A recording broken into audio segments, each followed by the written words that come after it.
જરૂર નથી, એને બંધ કરી દીધું. તમારો આમાં જોડ દેજો, થઈ જશે. પછી આમ બંધ કરી દીધું. અચ્છા, ત્યાં છે જ. સરસ.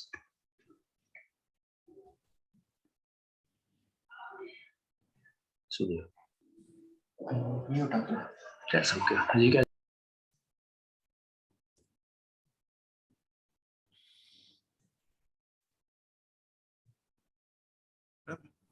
પેલો અહીંયા એમાં પેલા લોકો જોઈન કરશે પછી અહીંયા આવશે.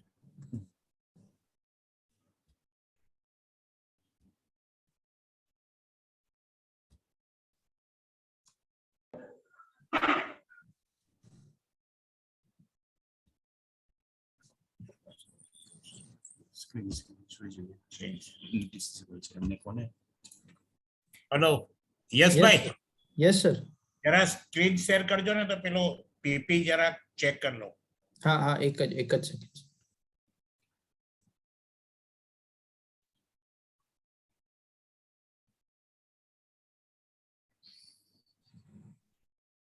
યસ સર, મેં એનેબલ કર્યું છે.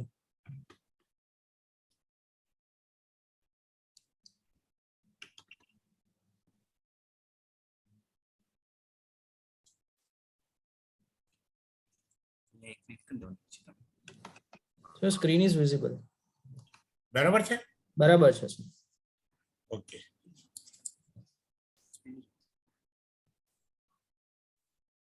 Okay sir. Yes, okay.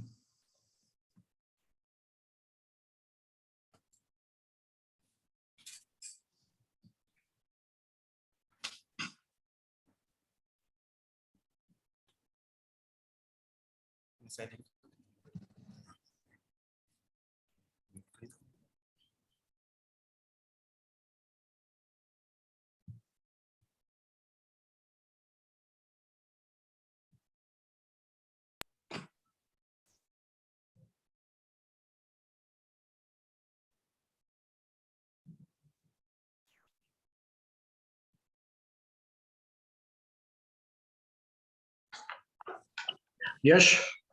Yes sir. We should start or wait for 5 minutes? Just I think we should wait for 5 minutes. Okay. મેઘાણી સાહેબ ને એમનું મ્યુટ છે.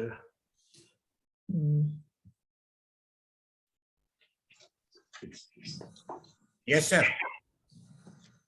સાહેબ 5 મિનિટ વેઇટ કરીશું. Okay sir. જી sir, thank you. Audio video બરાબર છે ને? યસ સર, બરાબર છે.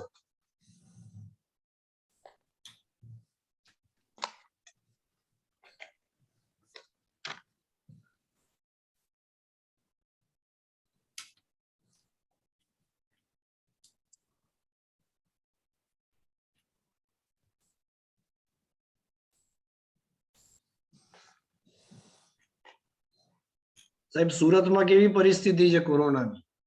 કોરોના ઠીક છે, એવું કઈ બહુ ગંભીર બી નથી ને બહુ એ બી નથી, આમ નોર્મલ છે. અચ્છા, ચલો, સારા સમાચાર છે. કે આજે કઈક એવું સાંભળ્યું છે કે હવે 11 થી 5 નો કર્ફ્યુ કરે છે. પણ લોકોને હજુ મેરેજ સિઝન છે જી, અને પોલિટિકલી મેળાવડા ઘણા બધા ચાલે છે. હા, આઈ નો.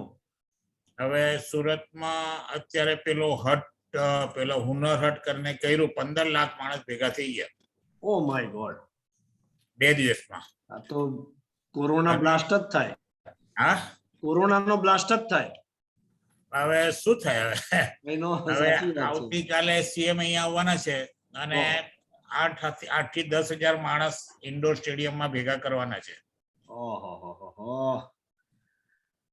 એટલે બે બાજુ ચાલુ છે, એક બાજુ બચાવ ચાલુ છે ને એક બાજુ થોડુંક પેટ્રોલ નાખીએ છે. યસ. એટલે આ તો સીઆર પાટીલ સાહેબ ની જય.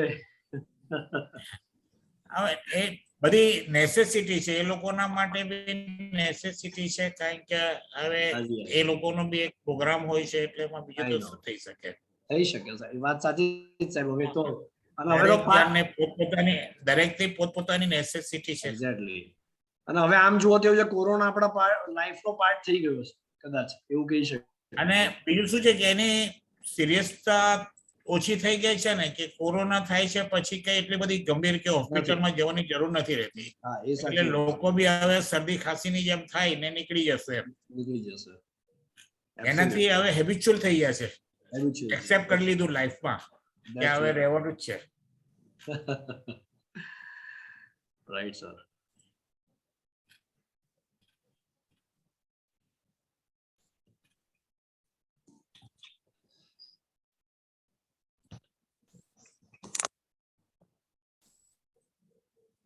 Two minutes, Yash? Yes, yes. Okay.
ચાલુ નથી આ Shall we start? Yes, I think. Saib? Meghani Saib na? મેઘાણી સર તમે મ્યુટ ઉપર છો.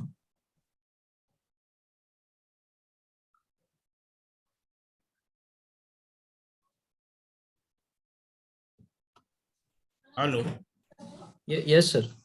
આવી ગયા હવે? Ha, avi gaya. Okay.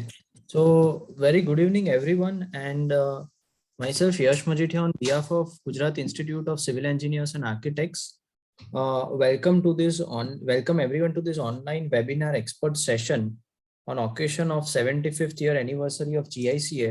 And it's a very interesting topic relating to legal aspects of a property. So the topic for today's webinar is Transfer of Property Act, and this is a part one of the entire session series. And today we have a very distinguished speaker with us, Mr. Najmuddin Meghani sir, who is advocate by profession. And with this, I would like to request Secretary GICA Apurva Thakurshi to deliver a welcome address and a brief introduction about the speaker. Over to you, Apurva sir. Thank you very much, Yash. The Gujarat Institute of Civil Engineers and Architects. I would like to introduce our institute also to those people who are new to us. This institute is for civil engineers and architects. It's a unique institute where civil engineers and architects are together, and we are about 4,600 members who are actively taking part in this institute for the betterment of people, for members. અને સાથે હું આપને કહું તો અમારા ઇન્સ્ટિટ્યૂટની rightly said by Yash, it is 75th diamond jubilee year we are celebrating this year. So under the occasion of 75 years, we are celebrating different type of expert sessions, technical tours, technical sessions, seminars, webinars, and under the part of that talk show and expert session, today we have Najmuddin Meghani sir, who is very well-known advocate and a master in legal aspect or legal part of properties. So today he is going to deliver his first lecture. Actually, he is going to deliver for 12 different sessions and the 12 different parts, I can say, and 12 different subjects on which he is going to deliver his lecture. And on an average, one lecture in 1 month. મેઘાણી sir જ્યારે આવેલા આપણા ઇન્સ્ટિટ્યૂટમાં અમદાવાદમાં એ વખતે એમણે હમણાં બહુ જ સરસ પુસ્તક આપેલું, very good book on legal different I mean legality of properties. અને એ બુક અત્યારે આપણા લાઇબ્રેરીમાં પણ છે. If anyone want to come and read it, he can always come. મેઘાણી સાહેબ માટે જેટલું કહીએ એટલું કદાચ ઓછું છે.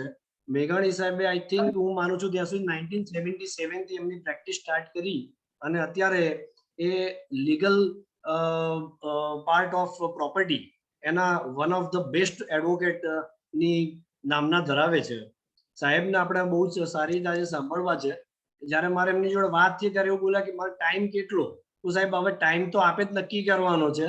એમાં એમનું કહેવાનું એવું હતું કે આ ફિલ્ડ એટલું બધું વાઇડ છે કે કદાચ એની અંદર જેટલો ટાઈમ આપશો એટલું ઓછું પડશે. અને એટલે જ વી હેવ રિટન કે ઇટ ઇઝ પાર્ટ 1. કદાચ આનાથી વધારે કંઈક જરૂર પડશે તો આપણે પાર્ટ 2 માં જઈશું. એટલે એ રીતે આપણે આગળ વધી રહ્યા છીએ.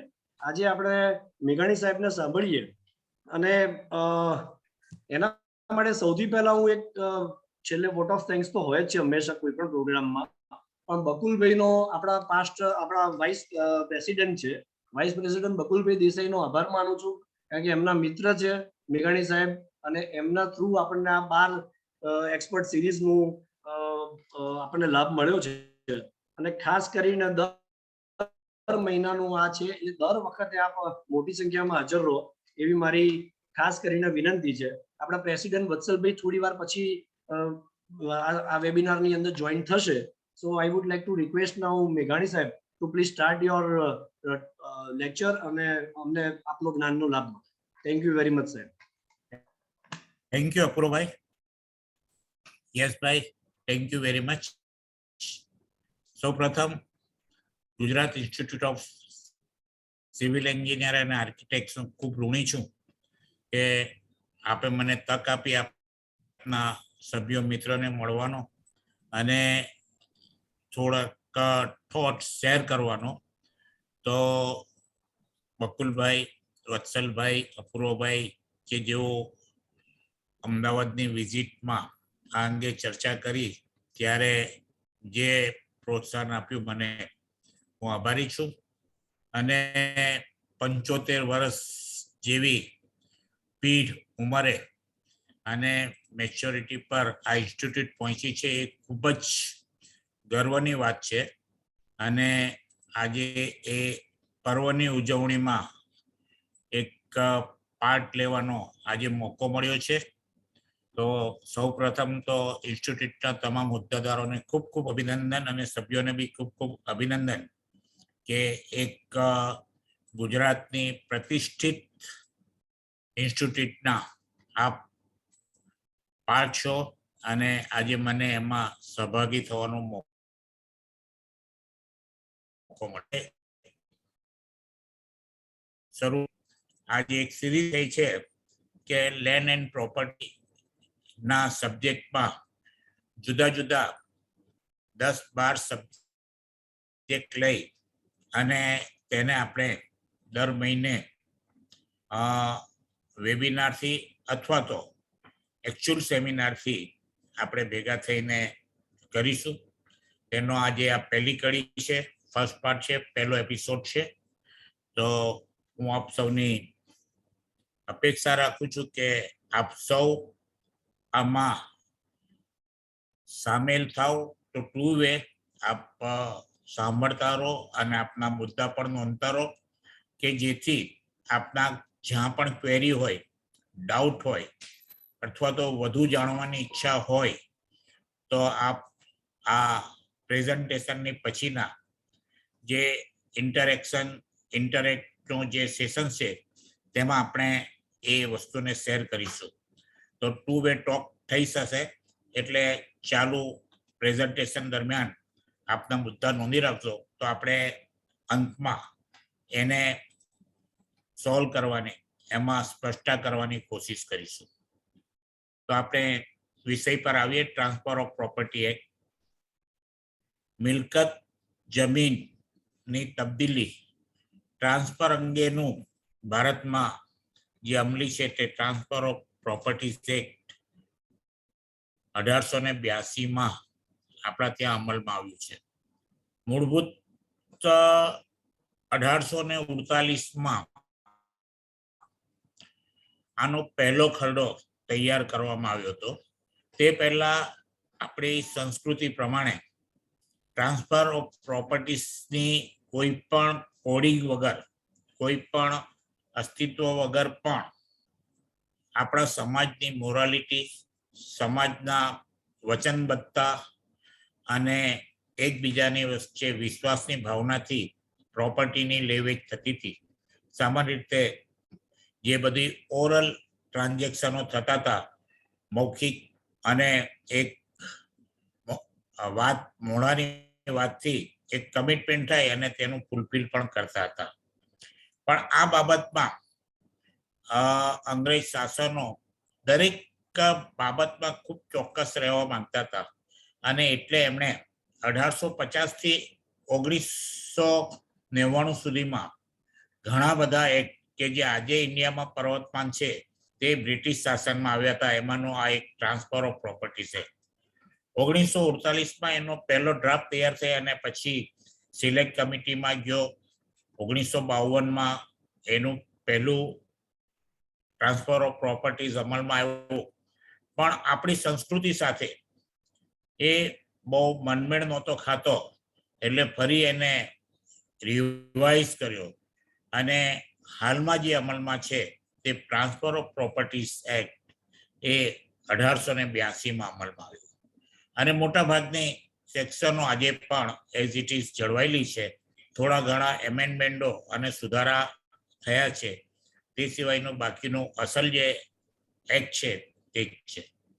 ટ્રાન્સફર ઓફ પ્રોપર્ટીઝ એક્ટ આમ જોવા જઈએ તો લગભગ સમાજના પ્રત્યેક વ્યક્તિને લાગુ પડે છે. એટલા માટે કે દરેકને એક ઘર હોય છે, પછી એ ભાડાનું હોય, પોતાનું હોય, કુટુંબનું હોય, વેચાતું લીધું હોય, વારસામાં મળ્યું હોય. આમ પ્રોપર્ટી સાથે આપણે સમાજની મોટા ભાગની વ્યક્તિ સંકળાયેલી છે અને એટલે જ આ ટ્રાન્સફર ઓફ પ્રોપર્ટીઝ મિલકત તબદીલીનો કાયદો એ દરેકના માટે એક મહત્વનો બની જાય છે. કોઈ પણ વસ્તુમાં એક્સપર્ટ થવું જરૂરી નથી. દાખલા તરીકે આપણે કોઈ કાર લઈએ તો એ જરૂરી નથી કે કારનું મિકેનિઝમમાં આપણે એક્સપર્ટ થઈ જઈએ, પરંતુ તેનું પ્રાઇમરી નોલેજ હોય કે ભાઈ એક્સિલેટર, બ્રેક, ક્લચ, સ્ટીયરિંગ કેમ ચલાવવું, પેટ્રોલ કેમ ભરવું, એ જ એક સામાન્ય માહિતી જેમ આપણે મેળવીએ છીએ એવી રીતે ટ્રાન્સફર ઓફ પ્રોપર્ટીઝની આપણે સામાન્ય માહિતી મેળવવાની કોશિશ કરીશું. એક્સપર્ટાઇઝ આપણામાંથી બધા મિત્રો જે આજે પાર્ટિસિપન્ટ હશે તે લોકો કોઈ આ નોલેજથી કોઈ કોર્ટમાં જઈને આર્ગ્યુમેન્ટ કરવાના હોય એવું ઓછું બનતું હશે, પરંતુ પોતાના જીવનમાં અને વાસ્તવિક જગતમાં જ્યારે વ્યવહારમાં આવીએ ત્યારે આ સામાન્ય જનરલ નોલેજ હોય તે દરેક તે ઉપયોગી થાય એને ધ્યાનમાં રાખીને આજનો આ પાઠ તૈયાર કર્યો છે. હું માનું છું કે એ સામાન્ય બહુ કાયદાની ટેકનિકાલિટી, કલમો એના એક્ઝેક્ટ વર્ડિંગ એ નથી લેતા, પરંતુ આપણે સામાન્ય વ્યક્તિને ઉપયોગી થાય એવી આપણી કોશિશ હશે, એવો આપણા પ્રયત્ન હશે. તો ટ્રાન્સફર ઓફ પ્રોપર્ટીઝની સામાન્ય સમજણ આપણે સ્ટાર્ટ કરીએ. એક વસ્તુ આપણે સૌ સમજીએ છીએ કે આ બહુ ઇંગ્લિશનું જાણીતું સેન્ટેન્સ છે, every drop of sweat at young age will reduce drop of in old એજ.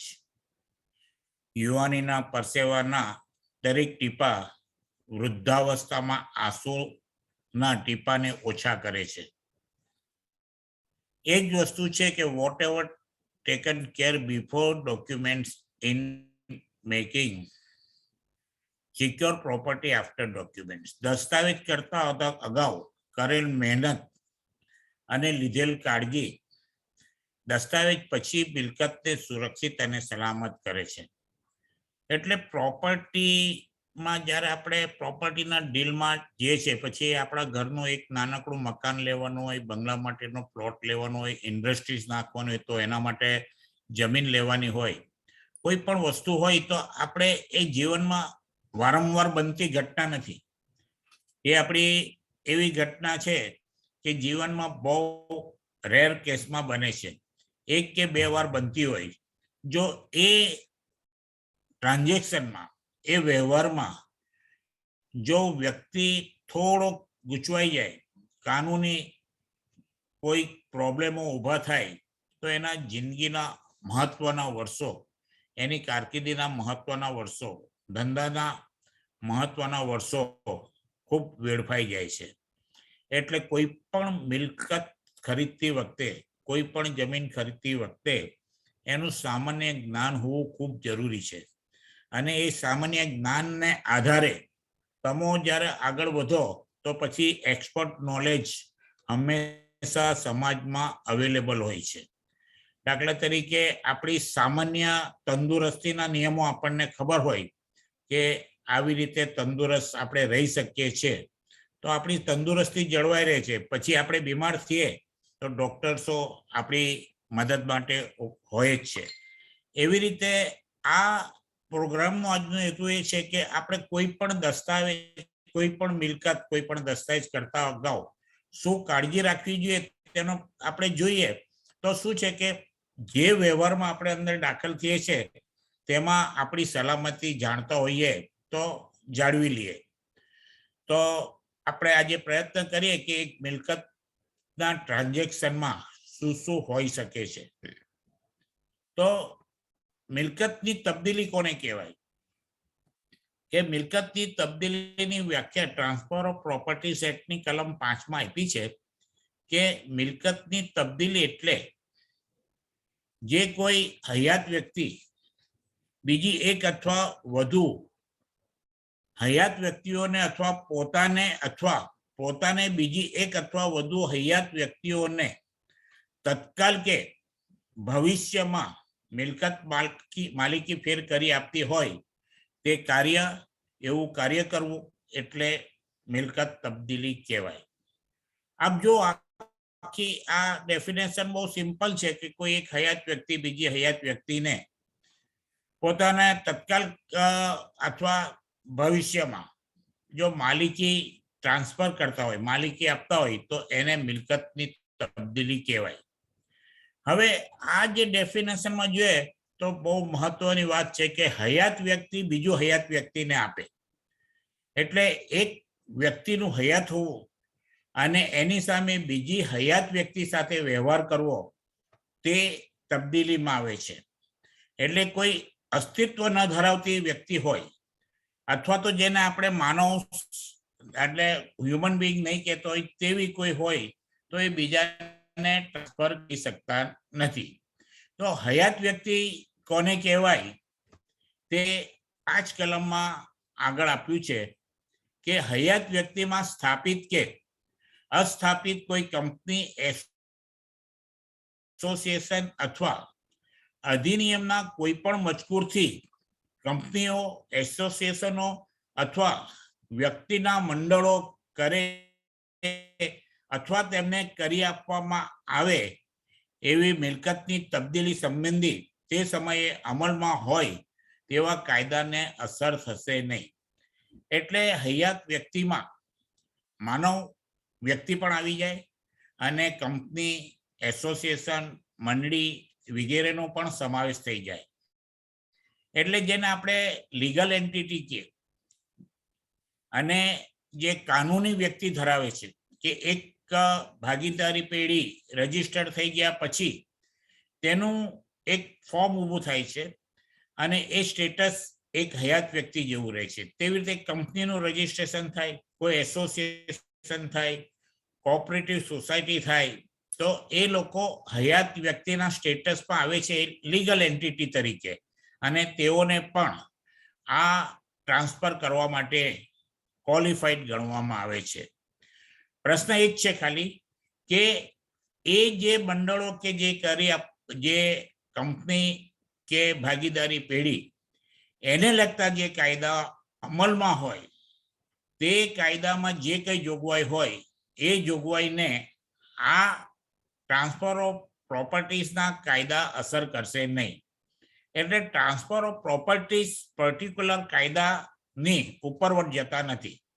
એનો મતલબ કે કંપનીઝ એક્ટ કે કોઓપરેટિવ સોસાયટીઝ એક્ટ એની ઉપરવટ જતા નથી. એટલે એ એક્ટમાં જે કંઈ લખ્યું હોય કે કંપની કેવી રીતે ટ્રાન્સફર કરી શકે, ક્યારે કરી શકે, કેમ કરી શકે, તો એ કંપનીઝ એક્ટના જે કંઈ નીતિ નિયમો હોય તે ટ્રાન્સફર ઓફ પ્રોપર્ટીઝ એક્ટ એના અધીન રહેશે.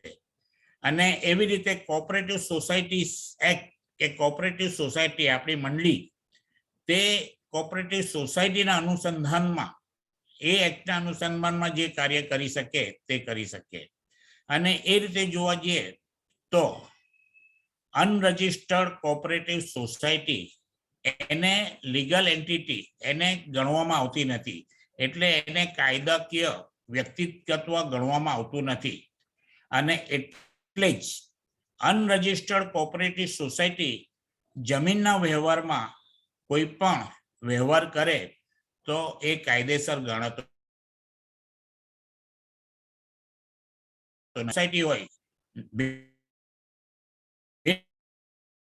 અંગે સાટાકટ કરે, કોઈ પ્રોપર્ટી અંગે સાટાકટ કરે તો એવા સાટાકટો કાયદા પ્રમાણે ઇલીગલ ગણાય અથવા તેનો અમલ થઈ શકતો નથી. એટલે જ અનરજિસ્ટર્ડ સોસાયટીએ કરેલા દસ્તાવેજો પણ વેલિડ ગણાતા નથી.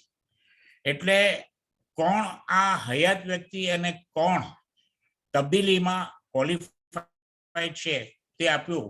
હવે આપણે આગળ જોઈએ કે તબદીલી કરવાની ક્ષમતા ધરાવતી વ્યક્તિઓ કોણ. તો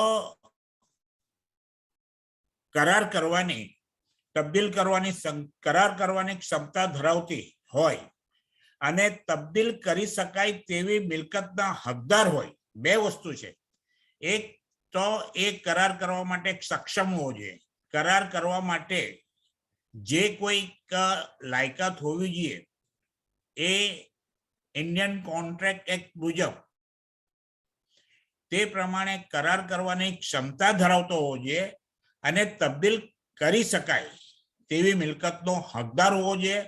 અથવા તો તબદીલ કરી શકાય તેવી મિલકત પોતાની ન હોય પણ તેનો નિકાલ કરવા માટે અધિકૃત હોય તેવી દરેક વ્યક્તિ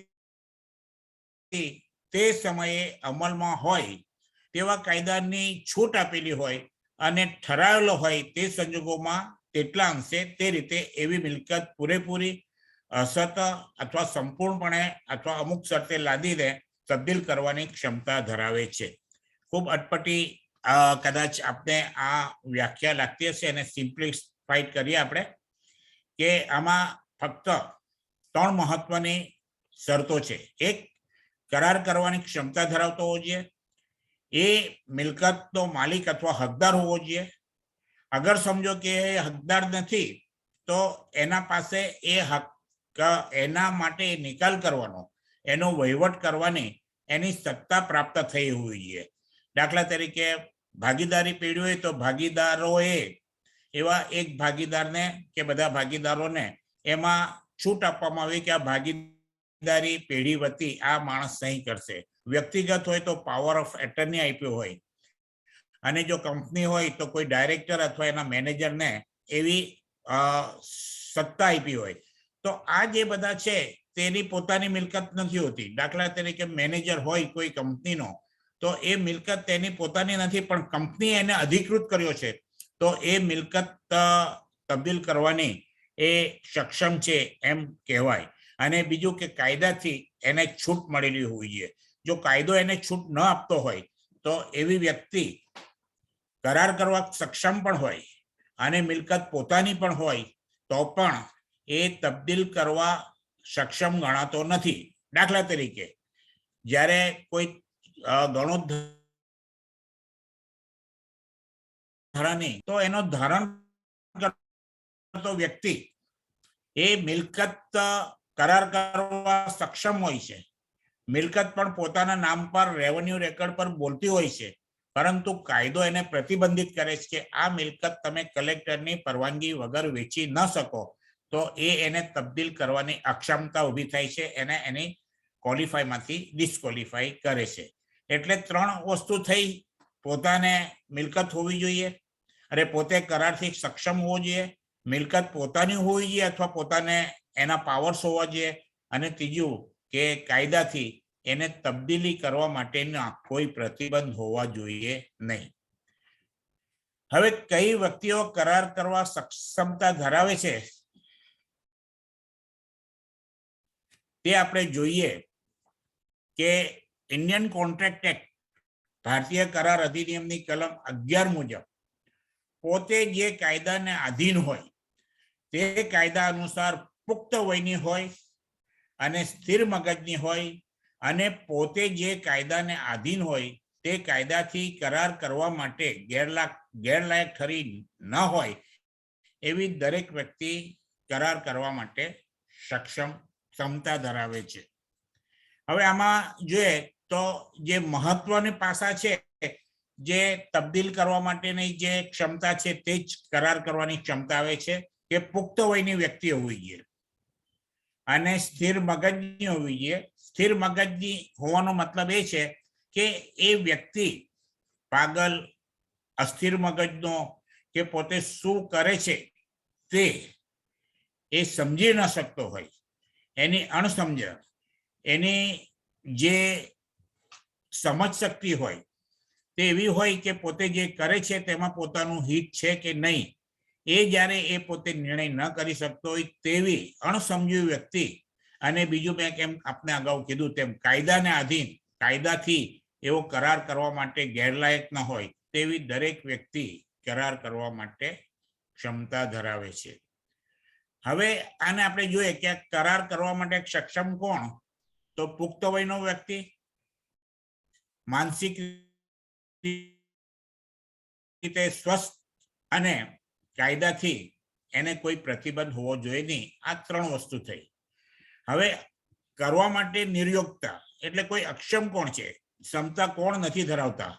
તો તમે જોશો તો કરાર કરવા માટે જે ક્ષમતા નથી ધરાવતા તે તમે જોશો તો માનસિક રીતે ક્ષતિ ધરાવતા હોય, એટલે અસ્થિર મગજની હોય અથવા સગીર હોય અને નશો કરેલ વ્યક્તિ હોય. તે વ્યક્તિઓ સામાન્ય રીતે કરાર કરવા માટે અલાયક ઠરતા નથી. કોઈ પણ દસ્તાવેજ જો સગીર મિલકત ધારણ કરતો હોય તો એવી સગીરની મિલકત કોર્ટની પરવાનગી વગર વેચાણ થઈ શકતું નથી. એના કુદરતી વાલી પણ જો સગીરના હિત અને એની નેસેસિટી વગર જો એ સગીરની મિલકત વેચાણ કરે છે તો એ વેચાણ નલ એન્ડ વોઇડ એટલે સંપૂર્ણ રદ ગણાય, ઇનવેલિડ ગણાય. એવી રીતે અસ્થિર મગજની આપણે વાત કરી, તેવી રીતે નશો કરેલ વ્યક્તિ હોય કે જેને પુખ્ત વયનો હોય, સામાન્ય સંજોગોમાં એ સમજદાર વ્યક્તિ હોય, પણ નશો કર્યા પછી એને પોતાને ભાન ન રહેતું હોય કે પોતે શેમાં હિત છે, પોતાનું અહિત છે. એ જ્યારે અસ્થિર માનસિક સ્થિતિમાં આવી જાય તો એવી સ્થિતિ એ જે છે તે એને કરાર કરવાની ક્ષમતામાંથી બાકાત કરે છે. હવે આ જે માનસિક સ્થિતિ વ્યક્તિને આવે તેવી રીતે દરજ્જામાં આવે, દરજ્જો ને સત્તા. કોઈ પ્રોફેશનલ હોય, વકીલ, સીએ, કોઈ નોકર હોય, મેનેજર, એજન્ટ હોય, એમને જો એમના વ્યવસાયી એક પ્રોફેશનલને એના ક્લાયન્ટ જો સત્તા આપે, નોકરને એનો સેટ સત્તા આપે, એજન્ટને એના પ્રિન્સિપલ સત્તા આપે, તો એ મિલકત ટ્રાન્સફર કરવા માટે, કરાર કરવા માટે સક્ષમ ગણાય. પણ જો એ એમના ક્લાયન્ટે, એમના શેઠે કે એમના પ્રિન્સિપલે જો એમને સત્તા ન આપી હોય તો એને માટે સક્ષમ ગણાય નહીં. એવી રીતે ભાગીદારી પેઢીમાં ભાગીદાર, કોઈ પણ એક ભાગીદાર ભાગીદારી પેઢીની મિલકત બારોબાર વેચાણ કરી શકે નહીં, સિવાય કે ભાગીદારી પેઢીએ એને ભાગીદાર તરીકે વહીવટ કરવાની, તબદીલ કરવા માટેની સત્તા આપી હોય. એવી રીતે કોર્પોરેટમાં કોઈ પણ કંપની એ કોઈ પણ ડાયરેક્ટર ડાયરેક્ટ કોઈ પણ ટ્રાન્ઝેક્શન કરી શકતા નથી, સિવાય કે એક કંપનીની બોર્ડ ઓફ ડાયરેક્ટર્સે કંપનીના લીગલ ફોર્મમાં કંપનીઝ એક્ટ મુજબ જે રિઝોલ્યુશન કરવાના હોય, જે પરવાનગી મેળવવાની હોય, તેવી પરવાનગી મેળવ્યા પછી જ જે ડાયરેક્ટરને ઓથોર આવ્યા હોય તે જ ફક્ત આ ક્ષમતા ધરાવે છે. અધરવાઇઝ ડાયરેક્ટ કોર્પોરેટ કોઈ પણ કંપનીનો ડાયરેક્ટર કંપની વતી વ્યવહાર કરવા માટે સક્ષમ ગણાતો નથી. અને મેં આપને વાત અગાઉ કરી તેમ પ્રમાણે બિન નોંધાયેલ સહકારી મંડળીઓ એટલે અનરજિસ્ટર્ડ કોઓપરેટિવ સોસાયટી એ કરાર કરવા માટે સક્ષમ નથી. સામાજિક સંબંધો તો પત્નીની મિલકત પતિ વેચી શકતો નથી, પતિની મિલકત પત્ની વેચી શકતી નથી, દીકરાની મિલકત બાપ વેચી શકતો નથી, પિતાની મિલકત પુત્ર વેચી શકતો નથી. અને કાયદાએ જેને નાદાર જાહેર કર્યો હોય તેવો નાદાર પણ કરાર કરવા સક્ષમ ગણાતો નથી. અને દુશ્મન દેશના નાગરિક એ પણ કરાર કરવા સક્ષમ નથી. દાખલા તરીકે આપણા દેશનું કોઈ સાથે યુદ્ધ થતું હોય, અથવા તો આપણા દેશના જેના સંબંધ ન હોય. આજની તારીખમાં જોઈએ તો કેટલાક દેશો સાથે આપણા રિસ્ટ્રિક્શન છે કે એ લોકોના નાગરિકો આપણા ત્યાં મિલકત ખરીદી નથી શકતા કે મિલકત વેચી નથી શકતા. દાખલા તરીકે પાકિસ્તાન દેશનો કોઈ પણ નાગરિક ઇન્ડિયામાં મિલકત ખરીદી નહીં શકે, અથવા એની જો મિલકત અહીંયા હોય તો વેચાણ ન કરી શકે. અને કાયદાથી જેને સત્તા ન મળતી હોય તો કાયદાથી જે લોકો ને રિસ્ટ્રિક્શન કરવામાં, જેમ નવી શરત જૂની શરતની વાત કરી, ગ્રાન્ટેડ લેન્ડની વાત કરી, એવી રીતે જે કાયદાથી પ્રતિબંધિત હોય તે પણ કરાર કરવા માટે સક્ષમતા નથી ધરાવતા, યોગ્યતા ધરાવતા નથી. હવે શું તબદીલ થઈ શકે તેની વાત કરીએ કે ભાઈ કોણ તબદીલ કરી શકે, કેવી રીતે તબદીલ થાય, તબદીલ કરવા માટે કોણ ક્ષમતા ધરાવે છે. તો હવે શું વસ્તુ તબદીલ થઈ શકે? આપણે ખૂબ પ્રાથમિક શરૂઆત કરીએ છીએ, ખૂબ નાની એવી એક સમજણથી ચાલુ કરીએ છીએ કે બિલકુલ જાણે કખ ગગ એબીસીડી શીખતા હોય તે પ્રમાણે આપણે સ્ટેપ બાય સ્ટેપ આગળ વધીએ છીએ, જેથી ભવિષ્યમાં જ્યારે આવા કાયદાના પ્રશ્નનું જ્યારે આપણે સમજણ કરીશું ત્યારે આ બધી વસ્તુ, આ બધી ડેફિનેશનો આપણને એ સમજવામાં ખૂબ ઉપયોગી થશે. હવે શું તબદીલ કરી શકાય તેની વ્યાખ્યા તમે જોશો કાયદાની કલમ 6 માં આપ્યું છે, transfer of properties act section 6, કે આ અધિનિયમ અથવા તે સમયમાં અમલમાં એવા કોઈ કાયદાથી અન્યથા ઠરાવ્યું હોય તે સિવાય કોઈ પણ પ્રકારની મિલકત તબદીલ કરી શકાય. એટલે આ ડેફિનેશન જોશો તો તમે શું છે કે એમાં અપવાદો આપ્યા છે કે કઈ મિલકતો ટ્રાન્સફર ન થઈ શકે. એટલે જે મિલકતો ટ્રાન્સફર ઓફ પ્રોપર્ટી એક્ટ પ્રમાણે ટ્રાન્સફર ન થઈ શકે એ સિવાયની તમામ પ્રકારની મિલકતો તબદીલ કરી શકાય. એટલે કાયદાએ જે મિલકતોને ટ્રાન્સફરેબલ નથી ગણી, એને તબદીલીને પાત્ર નથી ગણી, તેવી મિલકત સિવાય તમામ મિલકતો ટ્રાન્સફરેબલ છે અને તબદીલને પાત્ર છે. તો કઈ ટ્રાન્સફર ઓફ પ્રોપર્ટીઝ એક્ટમાં કઈ મિલકતોને પ્રતિબંધિત ગણી અથવા તો એને લાયક નથી ગણી ટ્રાન્સફર માટે, તો સૌથી પહેલા તમે જોશો તો કોઈ ભાવિ વારસને કોઈ એસ્ટેટનો એટલે કોઈ મિલકતનો વારસો મળવાની સંભાવના હોય, સંભવ હોય, કોઈ સંબંધીને તેના કોઈ કુટુંબના મૃત્યુ થયે વસિયતી વારસો મળવાનો સંભવ અથવા એવા પ્રકારના કોઈ માત્ર સંભવ જ તબદીલ કરી શકાય નહીં. એટલે મને ભવિષ્યમાં મારા પિતાની મિલકત મળવાની છે, હું એનો એકમાત્ર વારસદાર છું, તો એ ભવિષ્યમાં મને મિલકત મળવાની છે એવી ધારણાથી હું એ મિલકત વેચી શકતો નથી જ્યાં સુધી એ વારસો મને મળે નહીં. એટલે વારસો મળવાની જે સંભાવના છે, વારસો મળવાનો છે તેવી એક કલ્પના છે અથવા વારસો મળવાનો છે એની કાયદાની કઈ જે જોગવાઈઓ છે એ ખાલી જોગવાઈઓને આધીન કોઈ માણસ પોતાને સંભવિત વારસો મળવાનો છે તો તેવી મિલકત એ વેચાણ કરી શકતો નથી.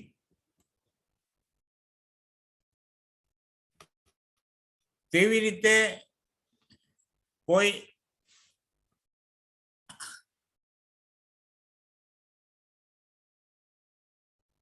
અનુવર્તી શરતનો ભંગ થવાને કારણે ઉત્પન્ન થનાર પુખ્ત પુનઃ પ્રવેશ કરવાનો હક પુનઃ પ્રવેશથી અસર પહોંચી હોય તે મિલકતના માલિક સિવાયના કોઈને તબદીલ કરી શકાય નહીં.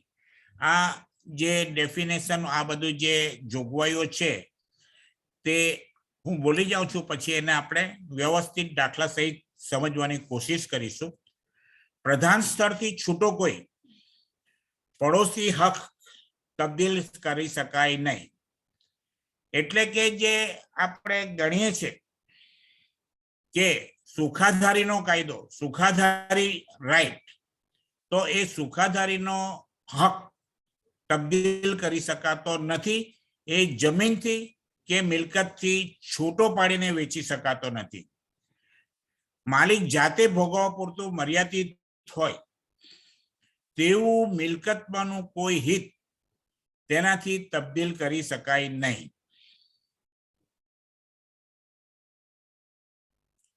ગમે તે રીતે ઉદ્ભવતો સુનિશ્ચિત તારણ અપાયેલો અથવા નક્કી કરેલો ભાવિ તારણ પોષણનો હક તબદીલ કરી શકાય નહીં.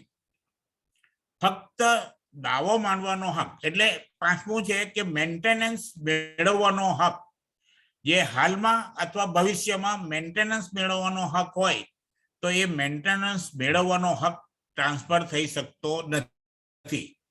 ફક્ત દાવો માંડવાનો હક તબદીલ કરી શકાય નહીં. એટલે કે સિવિલ કોર્ટમાં કે અન્ય રીતે ફક્ત દાવો કરવો, એ દાવો કરવાનો હક તબદીલ થઈ શકતો નથી. કોઈ જાહેર હોદ્દો તેમજ ચૂકવવા પાત્ર થાય તે પહેલા કે પછી કોઈ સરકારી અધિકારીનો પગાર તબદીલ કરી શકાતો નથી.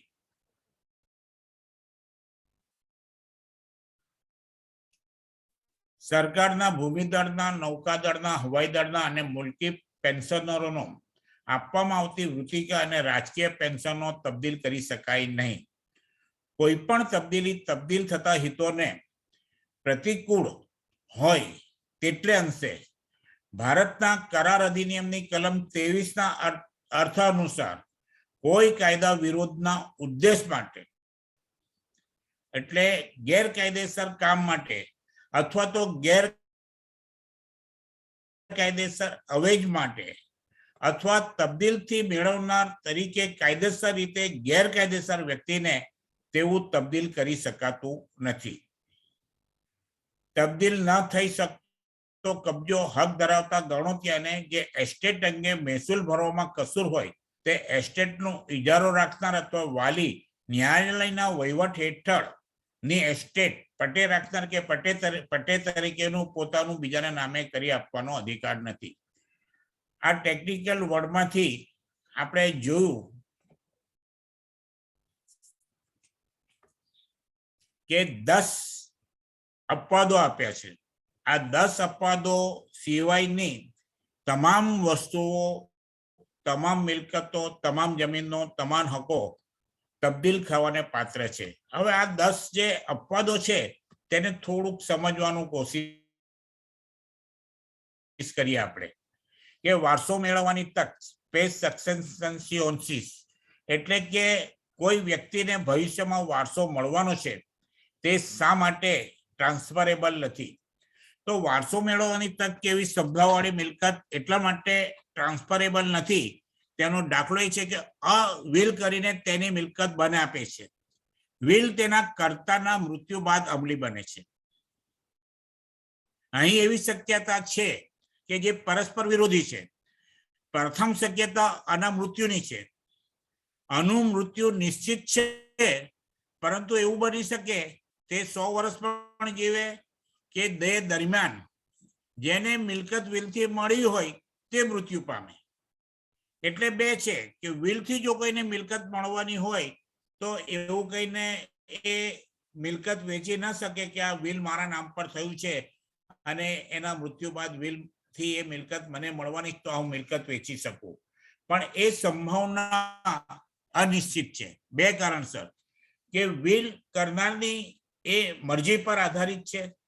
વિલ કરનાર કોઈ પણ ઘડીએ કોઈ પણ સમયે વિલ બદલી શકે છે. બીજું કે એવું બને કે વિલ કરતા વિલ જેને બેનિફિશિયરી છે, જે લાભાર્થી છે, તે પહેલા મૃત્યુ પામે તો તેવું વિલ પણ અમલી બનતું નથી. તો વારસો મેળવવાની તક આ જે છે તે આવા કારણોસર એ તબદીલીને પાત્ર થતા નથી. શરત ભંગ થવાને કારણે મિલકતમાં ફક્ત પુનઃ પ્રવેશનો માલિકી હક તબદીલ કરી શકાતો નથી. હવે તેની આપણે થોડીક સમજણ મેળવીએ તો અમુક અધિકારો એવા પ્રકારના છે કે મૂળ મિલકતને અલગ રીતે અસ્તિત્વ સંભવી શકતું નથી. દાખલા તરીકે ભાડૂત પાસેથી મિલકતનો કબજો પરત મેળવવાનો માલિકનો અધિકાર છે. જ્યારે ભાડૂત સાથેની મિલકતનું વેચાણ થાય, એટલે કોઈ મિલકતમાં ભાડૂત હોય તો એ મિલકત ભાડૂત સહિત જો વેચાણ કરવામાં આવે અને ભાડૂત શરત ભંગ કરે તેવા સંજોગોમાં મિલકતનો કબજો મેળવવાનો માલિકનો અધિકાર પણ તે મિલકત લેનારને વેચવામાં આવે છે જ, અને એ બાબતમાં યથાપ્રસંગ વધારાનો અવેજ પણ ચૂકવવાતો હોય છે. તેથી ભાડૂતની શરત ભંગને કારણે માલિક તે મિલકતમાં પુનઃ પ્રવેશ કરી શકે તેવા અધિકાર પણ તે સ્થાવર મિલકતના વેચાણ સાથે જ તેના લેનારને મળે છે.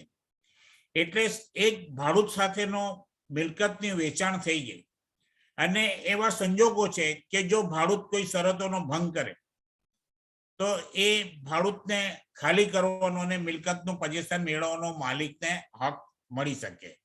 હવે જો જ્યારે મિલકત ભાડૂત સાથે વેચાણ કરવામાં આવે છે તો કાયદો એ માન્યતા ધરાવે છે કે એ ભાડૂત સાથે મિલકત વેચાઈ છે તો એનો જે અવેજ છે તે માલિકે મેળવી લીધો છે, અને જ્યારે પાછો એનો કબજો મળે તો એ ખરીદનારને જ પ્રાપ્ત થાય છે. હવે મિલકત વેચનાર પાસે જ્યારે મિલકત જ નથી રહેતી હોતી તો એમાં પુનઃ પરવેશ કરવાનો એનો કોઈ સંજોગ જ નથી, કારણ કે એને પાછો કબજો મળે તો મિલકત તો વેચી દીધી છે. તો મૂળ વેચનાર મકાન માલિકનો ભાડૂત મકાન વેચ્યા પછી જો ભાડૂત પાછો કબજો આપે તો તે મૂળ માલિકને નહીં પરંતુ ખરીદદારને મળે, અને ખરીદદાર વેચનાર એમાં ક્યારેય પણ દાખલ થઈ શકતો નથી, કારણ કે એને તો મિલકત વેચી દીધી છે. એટલે પરંતુ જો મિલકત તેના માલિક પાસે જ રહેતી હોય તો પછી માત્ર પુનઃ પ્રવેશનો આવો અધિકાર અલગ રીતે અન્યને વેચાણ કરી શકાય નહીં. ઇસ્મેન્ટની સુવિધા સગવડ એ જમીન સાથે હોય છે. જ્યારે જો જમીન જ ન હોય તો એવી સુવિધાનો અલગ રીતે વેચાણ થઈ શકે નહીં. દાખલા તરીકે કોઈ મિલકતમાં દાખલ થવાનો કોઈ ઇઝમેન્ટનો રાઈટ કોઈને છે, કોઈ જગ્યા પર પાણીનો પ્રવાહ વહેવા માટે જમીન પરથી એનો ઇઝમેન્ટનો રાઈટ હોય છે, તો એ અંદર પ્રવેશ કરવાનો હક એ જમીન સાથે સંકળાયેલો છે. અને એટલે જ્યારે કોઈ વ્યક્તિ મિલકત વેચે છે તો એવો ઇઝમેન્ટનો રાઈટ એ જમીન સાથે જાય છે, પરંતુ જમીન માલિક મિલકત વગર અંદર દાખલ થવાનો હક કોઈ બીજાને ત્રાહિત વ્યક્તિને વેચાણ કરી શકતો નથી.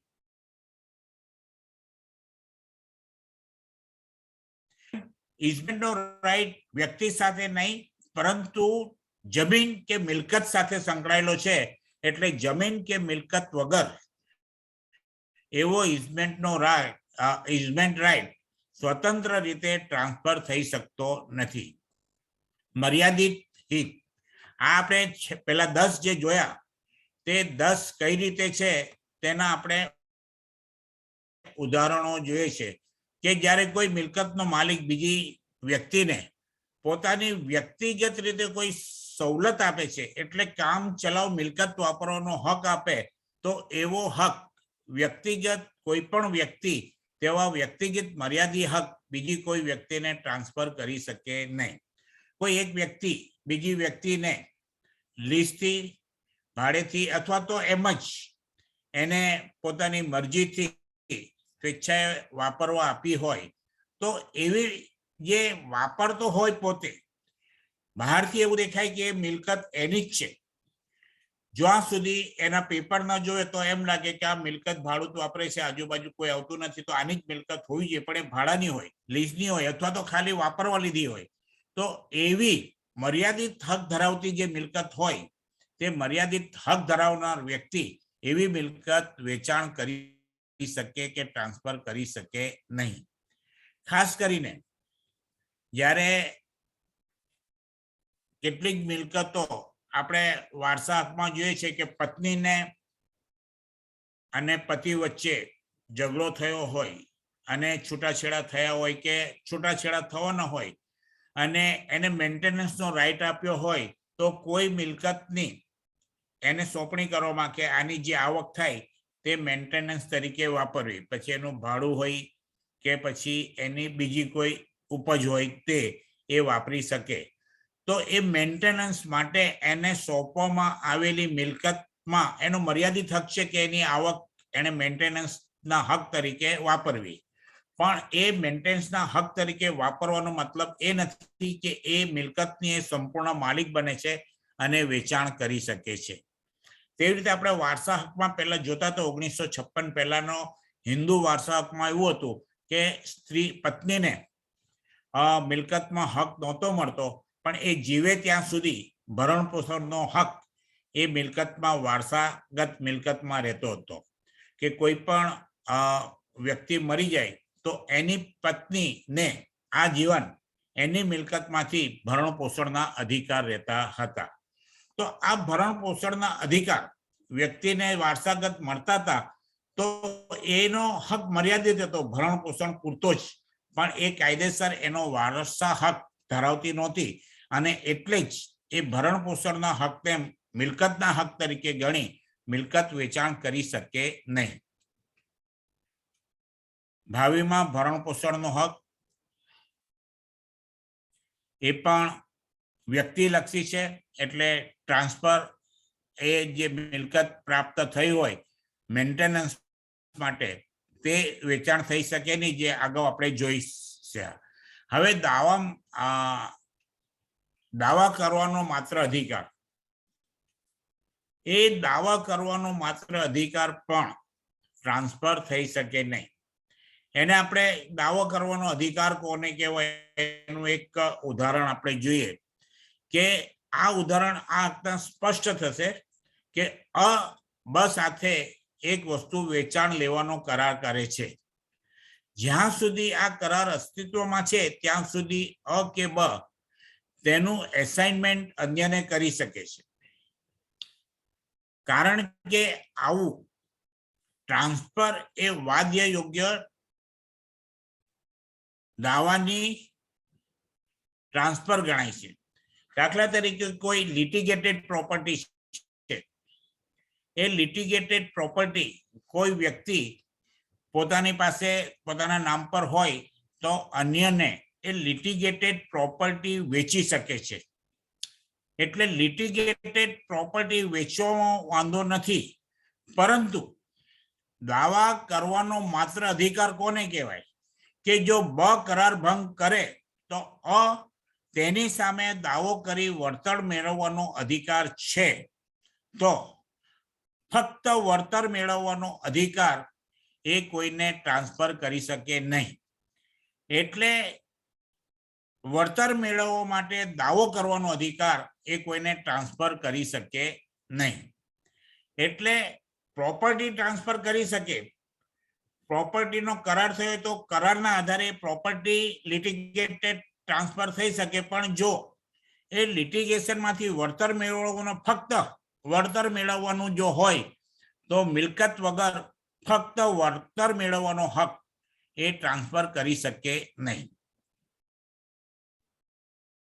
જાહેર હોદ્દો નિભાવ નિતૃત્વ એટલે કોઈ પણ વ્યક્તિ પોતાને જે જાહેર હોદ્દો હોય તેના આધારે એને જે સવલત મળતી હોય, જે સેવા મળતી હોય, તે સેવાઓ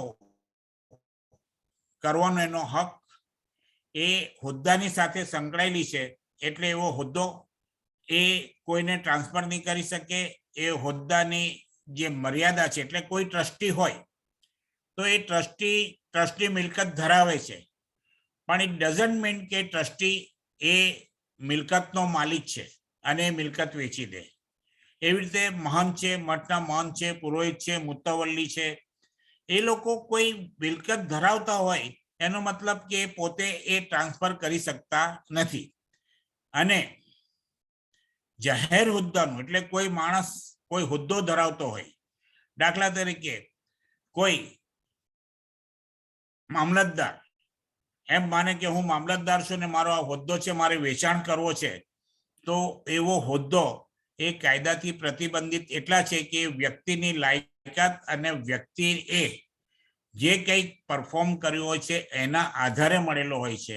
એટલે એ કાયદાથી પ્રતિબંધિત ગણાય છે અને એવી રીતે એ હોદ્દાઓ વેચાણને પાત્ર ગણાતા નથી. આ આપણે જોયું કે કોણ તબદીલ કરી શકે, તબદીલ કોને કહેવાય ને શું તબદીલ ન થઈ શકે. અને હવે જોઈએ કે કોઈ તબદીલીનો અમલ ક્યારે ગણાય.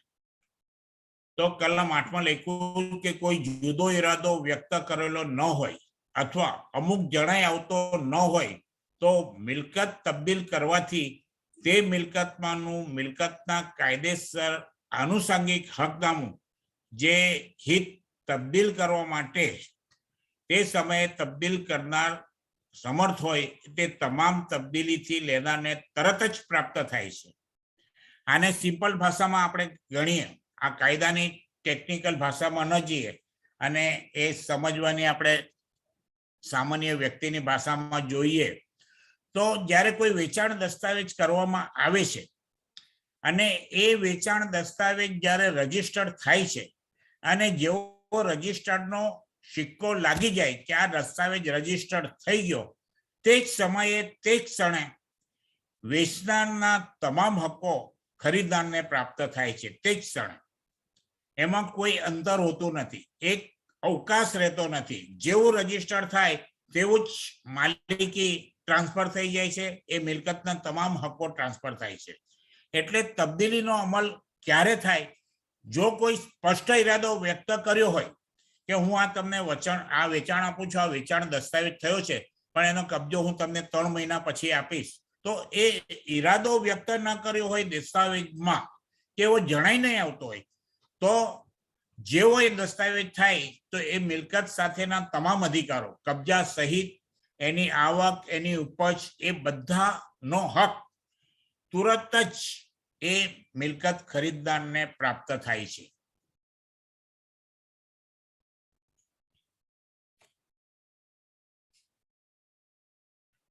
હવે આપણે કલમ 8 જોઈ. હવે કલમ 9 કે મિલકત તબદીલ કરવા માટેનું લખાણ કરવું આવશ્યક છે એવું કાયદાથી સ્પષ્ટ કરવામાં આવ્યું હોય તે સિવાય લખાણ વગર મિલકત તબદીલ થઈ શકે નહીં. આનો મતલબ એવો છે કે કોઈ પણ મિલકત તબદીલ કરવા માટે જો કાયદાએ એવી સ્પષ્ટ જોગવાઈ કરી હોય કે મિલકત તબદીલ કરવા માટે એનું લખાણ કરવું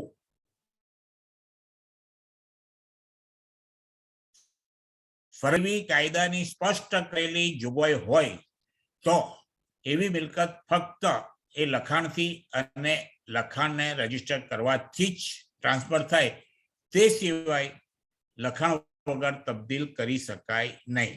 દાખલા તરીકે આપણે જોઈએ તો ટ્રાન્સફર ઓફ પ્રોપર્ટીઝ એક્ટની જોગવાઈ છે કે ₹100 ની કિંમતથી વધારાની કોઈ પણ મિલકત જો ટ્રાન્સફર કરવાની હોય તો તે રજિસ્ટ્રેશન એક્ટ મુજબ કાયદેસર રજિસ્ટર્ડ દસ્તાવેજ કરવાથી જ મિલકત તબદીલ થઈ શકે છે.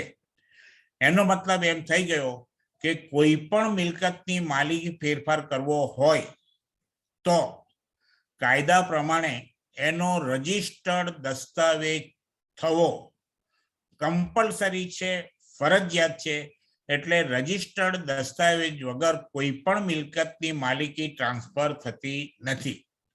માત્ર સાટાકટ કરવાથી, માત્ર પાવર ઓફ એટર્ની લેવાથી કે માત્ર હવે ચૂકવી દીધો, એનું સાદું લખાણ કર્યું કે આ મિલકતની પૂરી કિંમત ચૂકવી દીધી છે અને આ મિલકતનો કબજો તમને આપી દો, એવું સ્ટેમ્પ પેપર પર લખાણ કરવાથી મિલકતના ટાઇટલ, મિલકતની માલિકી એ ટ્રાન્સફર થતી નથી.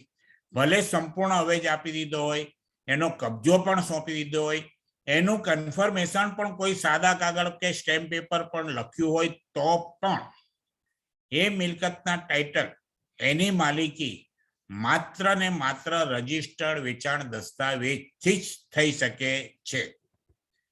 તો આ આજે આપણે જે સબ્જેક્ટ હતો તે સબ્જેક્ટ પર આપણે જોયું કે તબદીલ કોને કહેવાય, તબદીલ કોણ કરી શકે, કોણ ન કરી શકે, કેવી રીતે થાય, તે બધા આપણે જોયું.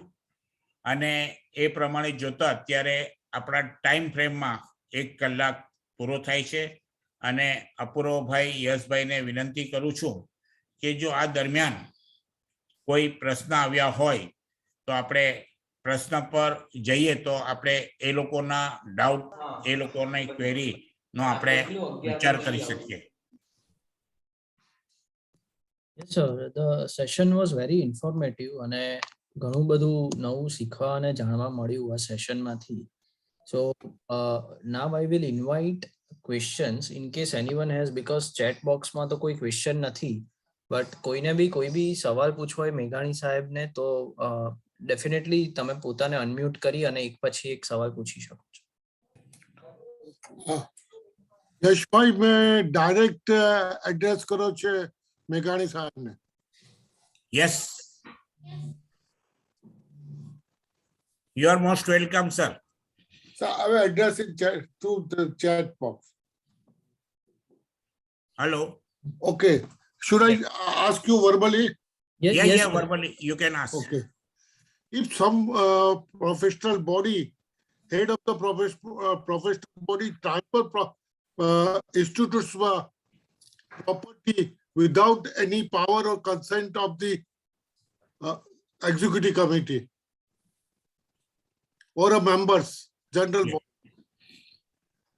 And if such happens, then what are the remedial measures to restore that property? Okay, જો આમાં તો કાયદાની જોગવાઈ છે. મેં આપને કીધું કે who is the qualified, who is the capable to enter into the agreement. એ જોગવાઈ આપણે જોઈ, તેમાં એક વસ્તુ જોઈ કે કોઈ સંસ્થાની પ્રોપર્ટી હોય, એ સંસ્થા એ જે પ્રમાણે વેચાણ કરવાની હોય તે પ્રમાણે મિલકત વેચાણ કરે તો જ એ કાયદેસરનું વેચાણ ગણાય. દાખલા તરીકે ટ્રસ્ટની મિલકત હોય તો કોઈ પણ ટ્રસ્ટી એનો પ્રમુખ ચેરમેન કે કોઈ પણ ટ્રસ્ટની મિલકત ચેરિટી કમિશનરની પરવાનગી વગર વેચાણ કરી શકતો નથી. આમ છતાં જો કોઈ ટ્રસ્ટનો ટ્રસ્ટી એનો પ્રમુખ અથવા તો બધા આખા ટોટલ બધા ટ્રસ્ટીઓ ભેગા મળીને 5 ટ્રસ્ટી હોય તો 5 સહી કરીને કોઈ મિલકત કોઈને વેચાણ કરે છે without the prior permission of charity commissioner, that sale is absolutely null and void. એટલે એ ગેરકાયદેસરનો છે, બિનઅમલી ટ્રસ્ટ છે. એક્ટમાં પણ સોસાયટી એક્ટમાં રજીસ્ટર થયેલી હોય સંસ્થા. હા, હવે હું આ એક દાખલો આપ્યો. હવે કંપનીઝ એક્ટ હોય, ભાગીદારી પેઢી હોય કે કંપની હોય, કંપની પણ જ્યાં સુધી કંપનીઝ એક્ટ મુજબ એની એક્ઝિક્યુટિવ કમિટીમાં વેચવા માટેનો પર્ટિક્યુલર ઠરાવ ન કરે, જ્યાં સુધી વેચાણ કરવાની પદ્ધતિ પણ નક્કી ન કરે કે ભાઈ આ વેચાણ કેવી રીતે કરવું, કે જાહેર હરાજીથી કરવું, પ્રાઇવેટ ટીટીથી કરવું કે કેટલામાં મિલકત વેચવી, તે અંગેનો એક ઠરાવ આખી સ્ટ્રેટેજી નક્કી કરે અને પછી એક દે કે બેને અથવા તો ટ્રસ્ટી એ કંપનીના ડાયરેક્ટર સિવાય કોઈ એના મેનેજરને જ્યાં સુધી એ ઠરાવ કરીને પાવર નથી આપતા અને ઇફ નેસેસરી કે એમાં કંપની રજિસ્ટર્ડની પરવાનગી મેળવવી જરૂરી હોય, દાખલા તરીકે પબ્લિક લિમિટેડ કંપની, તો એવી પરવાનગી મેળવ્યા વગર પણ જો કોઈ વ્યક્તિ ટ્રાન્સફર કરે છે, કોઈ ડિરેક્ટર, કોઈ મેનેજર, તો it's a null and void. એટલે શરૂઆતથી જ વ્યર્થ છે, શરૂઆતથી જ નલ એન્ડ વોઇડ છે. હવે એની રેમેડી શું છે? હવે એની રેમેડી તો કોઈ પણ દસ્તાવેજ રદ કરવાના માટેના પાવર્સ ફક્ત અને ફક્ત only and only with civil court. Civil court સિવાય કોઈ પણ વેચાણ દસ્તાવેજ રદ કરી શકતો નથી. તો જે કોઈ એનો ઇફેક્ટેડ પર્સન છે, જે કોઈનાથી એને નુકસાન થયું છે અથવા જે એને લાગુ પડે છે, તે એનો મેમ્બર, શેર હોલ્ડર, એનો પાર્ટનર કે ટ્રસ્ટીનો બેનિફિશિયરી એ સિવિલ કોર્ટમાં દાવો કરી અને ડેક્લેરેશનનો સૂટ કરી શકે છે કે આ જે દસ્તાવેજ કર્યો છે એ નલ એન્ડ વોઇડ છે, નલિફાઈડ છે, એને રદ બાતલ જાહેર કરો. તો એ રિસ્ટોર થઈ જાય પાછી પ્રોપર્ટી, જે ઇન્સ્ટિટ્યૂટ હોય, ટ્રસ્ટ હોય, મંડળી હોય, તેમાં પાછી એ રિસ્ટોર થઈ જાય. અથવા સેલ ટુ એગ્રીમેન્ટ હોય તો પણ. હાજી, સેલ ઓફ એગ્રીમેન્ટ હોય તો. એક વસ્તુ છે, agreement for sale, it doesn't get any rights, title, interest in the property. એટલે એગ્રીમેન્ટ ફોર સેલ હોય તો એનાથી કોઈ પણ પ્રોપર્ટીમાં રાઈટ, ટાઇટલ, ઇન્ટરેસ્ટ પ્રાપ્ત થતા નથી. માત્ર એગ્રીમેન્ટ ફોર સેલ હોય. એ રજિસ્ટર્ડ પણ હોય તો પણ રજિસ્ટર્ડ એગ્રીમેન્ટ ફોર સેલ હોય, માત્ર સેલ, કન્વેન્સ નથી કહેતો હું, તો એવા સાટાકટથી, એવા વેચાણ કરારથી, એગ્રીમેન્ટ ફોર સેલ થી એ મિલકત દર્શાવી હોય, એ મિલકતમાં કોઈ ટાઇટલ પ્રાપ્ત કરતો નથી, કોઈ માલિકી હક પ્રાપ્ત કરતો નથી, એવા એગ્રીમેન્ટથી ફક્ત તેવી મિલકત ખરીદવાના તેને હક ઉપસ્થિત થાય છે.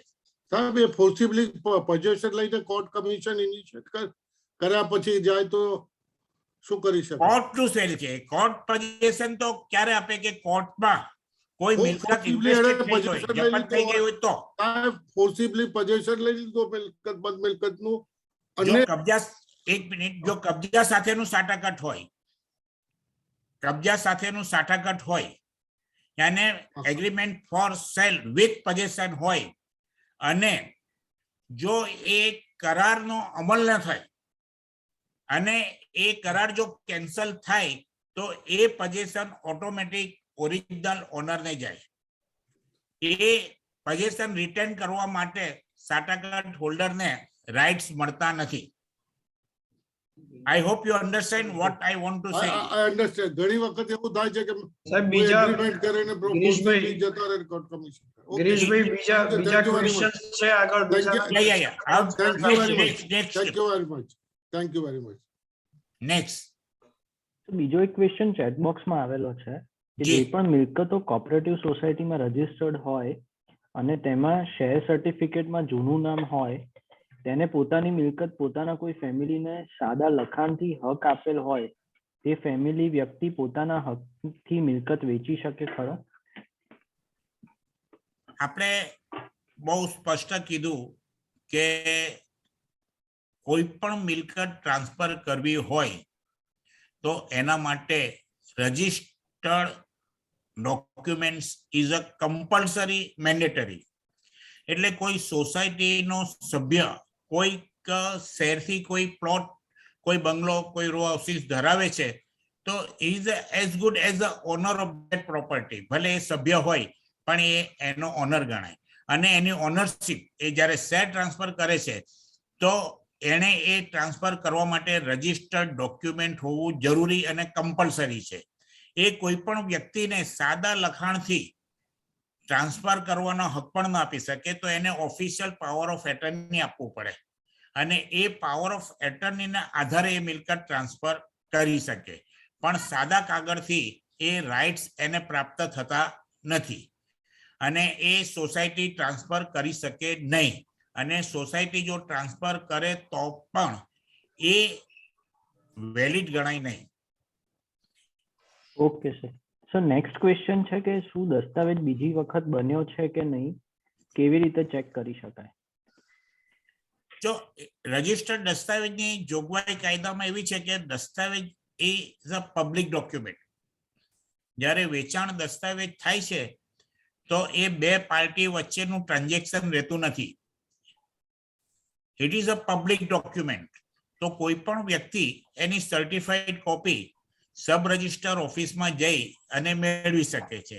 જો એની પાસે સ્પેસિફિક ઇન્ફોર્મેશન હોય કે આ દસ્તાવેજ આ તારીખે થયો છે તો એ એક એપ્લિકેશન આપે કે આ તારીખે આ નામથી જે દસ્તાવેજ થયો છે, એને નંબર જાણતો હોય તો ઘણું સારું પડે, પણ નંબર ન જાણતો હોય તો પણ આ તારીખે આ બે પાર્ટી વચ્ચે દસ્તાવેજ થયો છે તેની સર્ટિફાઈડ કોપી આપો તો સબ રજિસ્ટ્રાર એવી દસ્તાવેજની સર્ટિફાઈડ કોપી એને પ્રોવાઈડ કરે છે.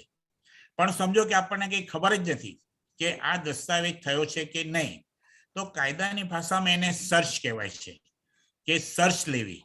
તો દરેક સબ રજિસ્ટર ઓફિસમાં એ સગવડતા હોય છે કે તમે એપ્લિકેશન આપો કે મારે આ વર્ષમાં આ વિસ્તારમાં જે દસ્તાવેજ થયા છે તેની સર્ચ લેવી છે, તેની જાણકારી મેળવવી છે. તો એ દર એક વર્ષ પ્રત્યેની સ્પેસિફિક જે સબ રજિસ્ટરમાં નક્કી થયેલી ફી ભરે તો એ ઓફિસમાં બેસીને, ત્યાં જ ઓફિસમાં બેસીને ત્યાંના જે કોઈક અધિકારી હોય તેની હાજરીમાં તેમાં એ સર્ચ કરી શકે છે કે કઈ પ્રોપર્ટી વેચાય છે, કઈ નથી. એને જેમ જાણવું હોય તે જાણવી શકે છે.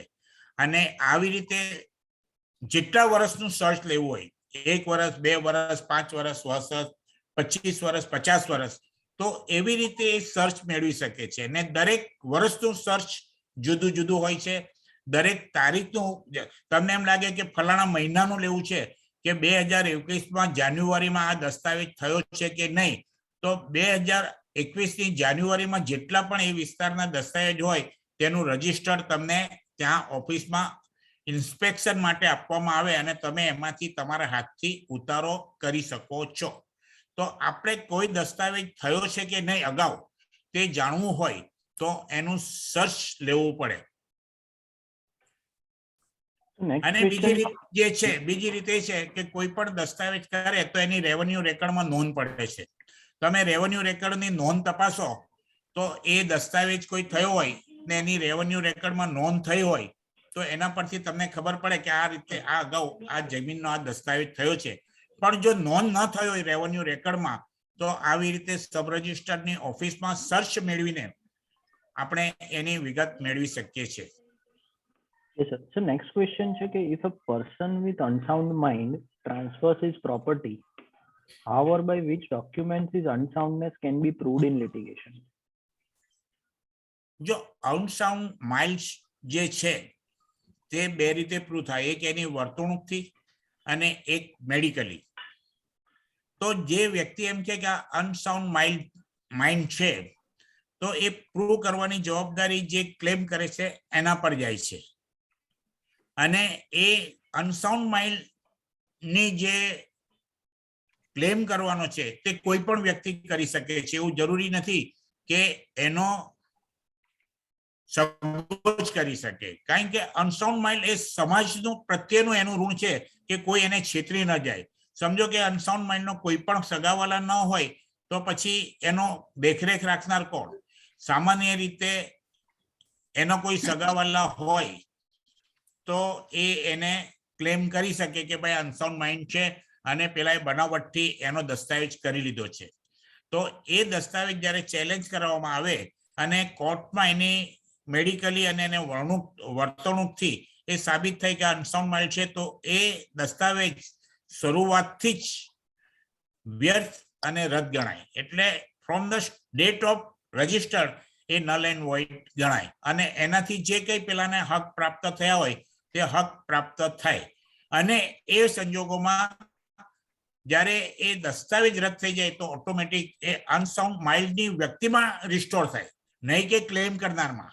અને પછી જો એવી મિલકત વેચવાનું હોય અથવા એનો વહીવટ કરવાનો હોય તો એનું ડિસ્ટ્રિક્ટ કોર્ટમાંથી વાલી સર્ટિફિકેટ અથવા તો લેટર ઓફ એડમિનિસ્ટ્રેશન અથવા તો ગાર્ડનશીપની આપણે અરજી કરવી પડે અને એ ઓર્ડર મેળવીને કાં તો ગાર્ડનશીપ કાં તો લેટર ઓફ એડમિનિસ્ટ્રેશન અથવા તો એના માટેની જે વહીવટ કરવાની જવાબદારી જે છે તે આપણને કોર્ટમાંથી મેળવવી પડે. સર મારો એક ક્વેશ્ચન છે. જી. હેલો. હાજી. હું ને મારા વાઇફ અમેરિકામાં. જી. અમારી પ્રોપર્ટી અમદાવાદમાં જોઈન્ટ નામે છે. જી. તો આ પ્રોપર્ટી અત્યારે કોરોનાના સમયે વેચવી હોય તો અમારે રૂબરૂ આવવું પડે કે પાવર ઓફ એટર્ની ચાલી જાય? કોઈ પણ પ્રોપર્ટી વેચવા માટે ઓનરે ફરજિયાતપણે સબ રજિસ્ટરની ઓફિસમાં હાજર થવું એવું કાયદામાં લખ્યું નથી. પરંતુ આ પાવર ઓફ એટર્ની આપીને તમે એને ટ્રાન્સફર કરી શકો. પણ પાવર ઓફ એટર્ની આપવામાં બે છે. એક કે તમે બ્લડ રિલેશનમાં જો કોઈ પાવર ઓફ એટર્ની આપો તો એને સામાન્ય જે પાવર ઓફ એટર્નીની સ્ટેમ્પ ડ્યુટી હોય તે લાગે. પણ તમે જો કોઈ થર્ડ પાર્ટીને આપો છો, બ્લડ રિલેશન વગર કોઈ બહારની વ્યક્તિને આપો છો અને જો એમાં અવેજ સ્વીકારવાના રાઇટ્સ હોય કે મારા વતી અવેજ સ્વીકારી શકે તો એની સ્ટેમ્પ ડ્યુટી સેલ દીઠ જેટલી એ પાવર ઓફ એટર્નીને લાગે. એટલે એમાં ડબલ સ્ટેમ્પ ડ્યુટી ભરવી પડે. ફોરેનથી જો પાવર ઓફ એટર્ની મોકલો તો તમે ત્યાં ફોરેનમાં ફક્ત નોટિસ સિક્કા મારીને પાવર ઓફ એટર્ની મોકલી આપે છે. એ જ્યારે ઇન્ડિયા આવે ત્યારે તમારે એને એડહેસિવ સ્ટેમ્પ લગાડીને અથવા સ્ટેમ્પ લગાડી એને એન્ડોર્સમેન્ટ કરાવવું પડે અને એ એન્ડોર્સમેન્ટ થયા પછી એ પાવર ઓફ એટર્ની અમલમાં આવે છે. અમારા વાઇફનો ભત્રીજો છે, ચાલે? વાઇફનો ભત્રીજો ડાયરેક્ટ એમાં ન આવે બ્લડ રિલેશનમાં, પણ તમે સ્પેસિફિક પાવર આપો, સ્પેસિફિક પાવર આપો કે જેમાં અવેજ સ્વીકારવાનો ન હોય તો તમે એમ લખી શકો કે આ મિલકત મેં ફલાણા ભાઈને વેચી છે, અવેજ પણ મેં સ્વીકારી લીધો છે, પણ કોરોનાના કારણે હું આવી શકતો નથી, તો હું આ સ્પેસિફિક પાવર માત્ર દસ્તાવેજ રજીસ્ટર કરવા માટે હું એને આપું છું મારા ભત્રીજાને. તો એમાં જનરલ પાવર જેટલી સ્ટેમ્પ ડ્યુટી લાગે, નહીં કે વેચાણ જેટલી. Thank you very much sir, બહુ સરસ જવાબ. અપૂર્વભાઈ, સવાલ બહુ બધા છે હજી બી. સો આપણી પાસે કેટલો ટાઈમ છે એ રીતે આપણે લઈએ? આપણે હજુ 10-15 મિનિટ લઈ શકીએ છીએ. Okay okay. સર તો એક સવાલ એવો છે કે can self acquired land owner do gift deed about his land during ongoing partition suit if civil court has not given injunction on that property? Yes.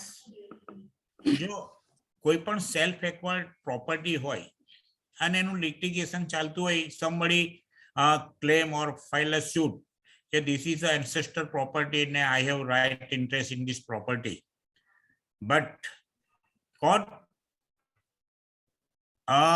didn't grant a injunction, તો એ વ્યક્તિ એ property gift કરી શકે, વેચાણ કરી શકે, watts ever હી વિશ એ પ્રમાણે એનો એ કરી શકે. પણ કાયદામાં ટ્રાન્સફર ઓફ પ્રોપર્ટીઝ એક્ટમાં પણ જોગવાઈ છે અને કાયદા સિવિલ પ્રોસિજર કોડ પ્રમાણે પણ જે છે કે કોઈ પણ સૂટ ચાલતો હોય અને એમાં મનાઈ ન મળ્યો હોય તો કોઈ પક્ષકાર પ્રોપર્ટી ટ્રાન્સફર કરે છે તો એ it will be a subject to outcome of the suit. તો જે કઈ કે દાવાનું પરિણામ આવે તે ગિફ્ટ મેળવનારને કે ખરીદનારને બંધન કરતા રહે. જો એ ખરીદનાર કે વેચનાર શ્યોર હોય કે આ મારા ફેવરમાં જ આવવાનું છે અને જો આવું વેચાણ કરે તો કોઈ પ્રોબ્લેમ થવાની શક્યતા નથી. પણ જો કોઈ સંજોગોમાં એમની વિરુદ્ધ જો જજમેન્ટ આવે તો એ પરિણામ એ ખરીદનાર કે ગિફ્ટ મેળવનારને ભોગવવું પડે. તો લિટિગેટેડ પ્રોપર્ટીનું કોઈ પણ ટ્રાન્ઝેક્શન જો મનાઈ હુકમ કોર્ટે આપ્યો ન હોય અથવા તો સ્ટેટસ કોનો ઓર્ડર ન આપ્યો હોય તો he can deal with the property anyway. કોઈ પણ રીતે એનો વહીવટ વ્યવસ્થા કરી શકે subject to outcome of the shoot. Yes sir. પછી એક સવાલ એવો હતો કે કોઈ બી ખેડૂત એવું પુરવાર કરી દે કે એ કોઈ બીજાની જમીનમાં 20 વર્ષ સુધી ખેતી કરતો આવ્યો છે, so is he entitled to be a owner? જો એ એડવર્સ પોઝેશનની વાત છે, એડવર્સ પોઝેશનનો એક પ્રિન્સિપલ એવો છે કે adverse possession is not a rights કે તમે માલિક તરીકે ક્લેમ કરી શકો, પણ ઇટ્સ અ ડિફેન્સ. જો કોઈ વ્યક્તિ કોઈ એક જગ્યાનો મિલકતનો વિથઆઉટ એની ઓબ્સ્ટેકલ કોઈ પણ જાતના એને રોકાણ વગર કોઈ પણ જાતના ક્લેમ વગર કોઈ એક માણસ સતત 20 વર્ષથી કબજો ધારણ કરતો હોય તો તે એ મિલકતનો એડવર્સ પોઝેશનને આધારે માલિક જણાય. પણ ક્યારે એ પોતે માલિક બની જવા માટેનો દાવો ન કરી શકે, પણ કોઈ એની પાસે કબજો માંગે ત્યારે એ એનો ડિફેન્સ લઈ શકે કે I am a owner of this plot as a adverse possession holder. પણ એ સામે એ કરી શકે નહીં. એટલે કાયદાની ભાષામાં એડવર્સ પોઝેશનનો રાઇટ્સ એ ઢાલ છે પણ તલવાર નથી. એટલે તમે એનો તલવાર તરીકે ઉપયોગ ન કરી શકો, ઢાલ તરીકે ઉપયોગ કરી શકો. પણ એ 20 વર્ષ 25 વર્ષનો કબજો કયો જો પરમિસેબલ કબજો હોય, કોઈ ભાડૂત 20 વર્ષથી કોઈ મિલકતમાં ભાડૂત તરીકે રહેતો હોય, એ ડઝન્ટ મીન કે એ એડવર્સ પોઝેશન છે, ઇઝ અ પરમિસેબલ પોઝેશન. એવી રીતે કોઈ ખેડૂત જો કોઈને જમીન ખેડવા આપે છે પછી એ શેરિંગમાં અથવા તો નિશ્ચિત ઉપજથી જો આપતો હોય તો એ એનો 20 વર્ષનું પોઝેશન હોય કે 25 વર્ષનું, ઇટ્સ અ પરમિસેબલ પોઝેશન. અને એ પરમિસેબલ પોઝેશન જે છે તે એડવર્સ પોઝેશન ગણાય નહીં. એડવર્સ પોઝેશન કે જે માલિકની જાણ બહાર અને માલિકને ખબર પણ હોય અને એને વાપરવા આપે એમ જ, એટલે એ વાપરે ને એને આંખ આડા કાન કરે તો એ એડવર્સ પોઝેશન ગણાય. પણ તમને કોઈ કોન્ટ્રાક્ટથી, કોઈ કરારથી અથવા કોઈ વ્યવહારથી કોઈ કબજો આપ્યો હોય તો એ એડવર્સ પોઝેશન ગણાય નહીં, પછી એ 20 વર્ષનું હોય કે 50 વર્ષનું. સર, એડવર્સ પોઝેશનનો કાયદો મકાન માટે પણ લાગુ પડી શકે સાહેબ? આજે તમે મકાન વાત માટે કરી પણ લાગુ પડે, જમીન માટે, મકાન માટે, બધા માટે લાગુ પડે. 50 વર્ષથી વધારે સમયથી કોઈને મકાન વાપરવા આપ્યું હોય, કોઈ પણ રીતે કબજેદાર એમાં રહેતો હોય તો એ પણ એડવર્સ પોઝેશન ઉપયોગ કરી શકે? જો તમે વાપરવા આપ્યું એનો મતલબ પરમિસેબલ પોઝેશન થાય. એટલે તમે એને કોઈ કારણસર ખાલી એન્જોયમેન્ટ કરવા માટે પણ આપ્યું હોય, એટલે વિથ પરમિશન એ અંદર રહેતો હોય તો એ એડવર્સ પોઝેશનમાં ન ગણાય. આજે હું મારા કોઈ દોસ્તે આપું કે ભાઈ ચાલ મારી પાસે વધારાનું મકાન છે, હવે તું આ શહેરમાં આવ્યો છે અને તને કોઈ બીજું મકાન ન મળે ત્યાં સુધી આ વાપર. તમે એ મકાનમાં એ દાખલ થયો પછી એ મિત્ર ન રહ્યો, એને કોઈ બીજી મિલકત નહીં મળી, એને કોઈ ભાડે નહીં મળ્યું અથવા તો એને ભાડે ખર્ચવાનો ઇન્ટરેસ્ટ નહીં રહ્યો તો કે આપણને વાપરવા મળ્યું છે ને એ પછી વાપરા કરે તો એ 10-20 વર્ષ સુધી વાપરે ને તો પણ એ પરમિસેબલ પોઝેશન કહેવાય, એ એડવર્સ પોઝેશન ગણાય નહીં. પણ કોઈ એક જગ્યા ખાલી પડી છે, કોઈ એક મકાન ખાલી પડી છે અને કોઈ માણસ અંદર રહેતો થઈ ગયો અને કોઈ એને રોક્યો જ નથી વિથઆઉટ એની રૂકાવટ, જો એ 15-20 વર્ષ સુધી અંદર રહી તો it's a adverse possession. I hope કે એડવર્સ પોઝેશન અને પરમિશેબલ પોઝેશન વચ્ચેનો તફાવત તમને ખ્યાલ આવ્યો હશે. ડ્વેલિંગ હાઉસનો જે કોન્સેપ્ટ છે, ભાઈઓ વચ્ચેની જે ડ્વેલિંગ હાઉસનો જે કોન્સેપ્ટ છે, એમાં પણ એડવર્સ પોઝિશન લાગી શકે? જો ભાઈઓ વચ્ચેની પ્રોપર્ટી હોય અને એ સહિયારી માલિકીની હોય, વારસાઈથી મળી હોય, સમજો કે કોઈ એક પિતા ગુજરી જાય છે અને એને 2 દીકરા છે અને એમની પાસે એક બંગલો છે, એક બંગલામાં એક ભાઈ રહે છે અને બીજો ભાઈ અમેરિકામાં રહે છે અને આ ભાઈ 25 વર્ષ 50 વર્ષ બી રહે તો એ એડવર્સ પોઝેશન ગણાય નહીં. પેલો ભાઈ અમેરિકા રહેતો હોય તો પણ એનો હક આ પ્રોપર્ટીમાં લાગે અને ન માત્ર એનો માલિકી હક લાગે પણ is a deemed possession holder of that property, એટલે એમાં એનું પોઝેશન છે જ એમ ગણાય, ભલે અહીંયા ન રહેતો હોય તો પણ. એટલે સહિયારી માલિકીની પ્રોપર્ટીમાં કોઈ એક સહમાલિક જો પોઝેશન ધરાવતો હોય તો એને એડવર્સ પોઝેશનનો લાભ મળે નહીં. Okay, thank you sir. Sir એક લાસ્ટ ક્વેશ્ચન લીધી, હજી ઘણા બધા છે પણ એક જે રેલેવન્ટ ક્વેશ્ચન કદાચ હોઈ શકે, મોસ્ટ રેલેવન્ટ, કે સરકારના સર્ક્યુલર મુજબ હવે બિનખેતીની જમીન સર્વેથી પ્રોપર્ટી કાર્ડ બનશે એમના, તો આની ઉપર થોડી તમે ડિટેલ માહિતી આપશો કે એનો પ્રોસેસ શું હશે અને કઈ રીતે આ ઓવરઓલ કરવાનું છે? સમજો નહીં, બિનખેતીની માલિકી ના, સરકારના સર્ક્યુલર મુજબ હવે બિનખેતીની જમીન માટે જે પ્રોપર્ટી કાર્ડ ઇસ્યુ થાય છે, ગવર્મેન્ટ સર્વે કરીને આપે છે, તો એનો પ્રોસેસ શું હોય છે અને કઈ રીતે મેળવી શકાય? જો એનો પ્રમોલ્ગેશનની કાર્યવાહી કહેવાય છે કે સિટી સર્વેના અધિકારી પ્રત્યેક પ્રોપર્ટીની વિઝિટ લે છે અને એમાં સ્થળ પર જઈને કે એમાં કોણ કબજેદાર છે એની પાસે એના ડોક્યુમેન્ટ્સ માંગે અને એની પબ્લિકમાં એનાઉન્સમેન્ટ બી થાય છે. તો પછી જે પ્રોપર્ટી હોલ્ડર હોય તે પોતાના ડોક્યુમેન્ટ્સ રજૂ કરે તો એ પ્રોપર્ટીનો એ માલિક છે એમ ગણાય અને એનું પ્રોપર્ટી કાર્ડમાં નામ ચડે. હવે કોઈ પ્રોપર્ટી એવું હોય કે એમાં કોઈ કબજેદાર છે અને એ કબજેદાર નું જ્યારે આ પ્રમોલ્ગેશન થાય ત્યારે એની પાસે કોઈ ડોક્યુમેન્ટ્સ નથી અને એમનો કબજો છે, તો એ સિટી સર્વે અધિકારી કબજેદાર તરીકે કબજાથી માલિક એમ કરીને એની નોંધ કરે. પણ કોઈ પણ માલિકી માટે કોઈ પણ વેલિડ કાયદાકીય ડોક્યુમેન્ટ્સ હોવું જરૂરી છે. કદાચ કોઈ સંજોગોમાં કોઈ સિટી સર્વે ઓફિસરે સ્થળ તપાસ કરીને કોઈ કબજેદારને જો માલિક ઠરાવ્યો હોય તો પણ એ ચેલેન્જેબલ છે.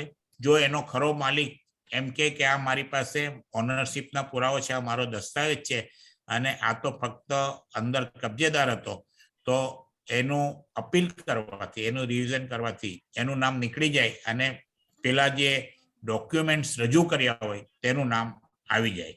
એટલે જ્યારે પ્રમોલ્ગેશન થાય છે ત્યારે કબજાથી માલિક અંદર એમ લખેલું આવે છે કે કબજાથી માલિકી હતા. Okay, so thank you very much for your time, and now I will give a vote of thanks address. So first of all, Meghani sir, very great we are greatly thankful to you for delivering this excellent webinar, and this is not last occasion, so we'll again meet very soon for the part 2 of this session. અને જેટલા બી વ્યુઅર્સના પ્રશ્નો address નથી થયા આ સેશનમાં, તો અમે એની નોંધ લીધી છે and we'll try to address it during next session. So જેના પ્રશ્નોનો જવાબ ના મળ્યો એ લોકો નિરાશ ના થતા, we'll make sure કે next time એડ્રેસ થશે. We would also like to thank. આપણે હવે છે ને એક વસ્તુ છે કે સબ્જેક્ટ કે આપણે આનો પાર્ટ 2 કરીશું ત્યારે ખરીદનારના શું હક છે અને એની શું જવાબદારી છે, રાઇટ્સ એન્ડ રિસ્પોન્સિબિલિટી. વેચનારના શું હક છે અને એની શું જવાબદારી છે તે આપણે લઈશું. અને જે મિલકત સહિયારી મિલકતનું વેચાણ કેવી રીતે થઈ શકે, વારસાગત મિલકતનું વેચાણ કઈ રીતે થઈ શકે તેનું આપણે લઈશું. તો શું છે કે એક સબ્જેક્ટ આપણા સામાજિક રીતે જે ગોઠવણ છે તે પૂરો થઈ શકશે. એટલે નેક્સ્ટ જે કઈ વ્યુઅર્સ છે આપણા તેમને ખ્યાલ આવે કે આપણો નેક્સ્ટ જે સબ્જેક્ટ હશે તો ખરીદનારની જવાબદારી અને એના હકો, વેચનારની જવાબદારી અને એના હકો, અને વેચાણ દસ્તાવેજ માટે નેસેસિટી શું છે, કે વેચાણ દસ્તાવેજ કોને કાયદેસરનો કહેવાય, ક્યારે કાયદેસરનો ગણાય, તો એના એલિમેન્ટ શું છે, કે લીગલ ડોક્યુમેન્ટ્સ, લીગલ સેલ ડીડના એલિમેન્ટ શું છે તે આપણે સેકન્ડ પાર્ટમાં લઈશું. આજે આપણે સેલ ડીડ સુધી આવ્યા છે, હવે સેલ ડીડની ઊંડાણમાં આપણે સેકન્ડ પાર્ટમાં જઈશું. તો વ્યુઅર્સ એ લોકોને પણ નેક્સ્ટમાં શું છે તે, અને એ અંગે એમના કઈ પ્રશ્ન હોય તો પહેલાથી પ્રિપેર્ડ હશે તો આપણે આ એડવાન્સમાં મળશે તો આપણે એને પ્રેઝન્ટેશનમાં આવડી લઈશું. Yes, sir. And we are also thankful to PC Snehal Group, Shri Chirag Patel and Shri Bhargavbhai Desai for providing this Zoom platform to us. And we are also thankful to all the sponsors of this year for Diamond Jubilee celebration. And જેમ અપૂર્વભાઈએ પહેલા બી કીધું તેમ we are also greatly thankful to Shri Bakulbhai Desai, Vice President GICA, for helping us coordinate with Meghani sir and arranging this entire series. So thank you everyone, and would see you again in next session very soon. Thank you very much to give me an opportunity to meet all of dignity persons. Thank you very much. Thank you, sir. Thank you. Good night. Thank you. Thank you. Thank you, sir. Thank you. Thank you. Thank you, sir. Yes, sir. Thank you. It was really informative. Apurvabhai હું join થઈ ગયો તો મેં જોઈ લીધા તમને. હા હું પેલા લગનમાંથી આઈને સીધું મેં કહું પહેલા મને જોઈન થવા દો. ના ના બહુ Next સરસ. time આપણે અપૂર્વભાઈ આપણે ફરી- લેક્ચર આપણે આ કર્યું ને રેકોર્ડ કર્યું છે ને? હા કાલ હા. સુધીમાં YouTube ની લિંક શેર થઈ જશે. YouTube પર આવી જશે. Okay, એટલે okay. હું વાંચી હું સાંભળી લઉં ને એટલા માટે. ચોક્કસ ચોક્કસ. અકુલભાઈ થેન્ક યુ હો, આટલું સારું લેક્ચર અટેન્ડ કરવા માટે. હે ના આપણને 12 લેક્ચર આપવાના સાહેબ. પ્રોપર્ટી ને એની ઉપર 12 લેક્ચર આપશે સાહેબ આપણને. એ મેં કીધું પેલા આ Okay, ફર્સ્ટ છે, હજી તો હા, sir. શરૂઆત છે. હા એટલે યસ આપણે છે ને એ 12 લેક્ચર નું એક ફોલ્ડર બનાવી અને Series સરસ કરીશું. આપણે કઈ કરીશું, બરોબર ને? એક સિરીઝ બનાવીશું. હાજી Yes, sir. Thank you. Thank you. Hello, you, good everyone. Night. Thank you everyone. જે મજામાં Sir. બસ મજામાં એકદમ તબિયત સારી ને? એકદમ સારી એકદમ સારી. Okay Hello. મળીએ આપણે હવે ટૂંક સમય. Hello, sir. હા બોલો. Sir. હા સર, સેકન્ડ લેક્ચર ની માહિતી જ્યારે હોય ત્યારે સચ શેર કરજો. હા સર, આજે હા, તો એ તો આવશે. હા. Okay. Okay. Thank you everyone. Okay sir, thank you sir.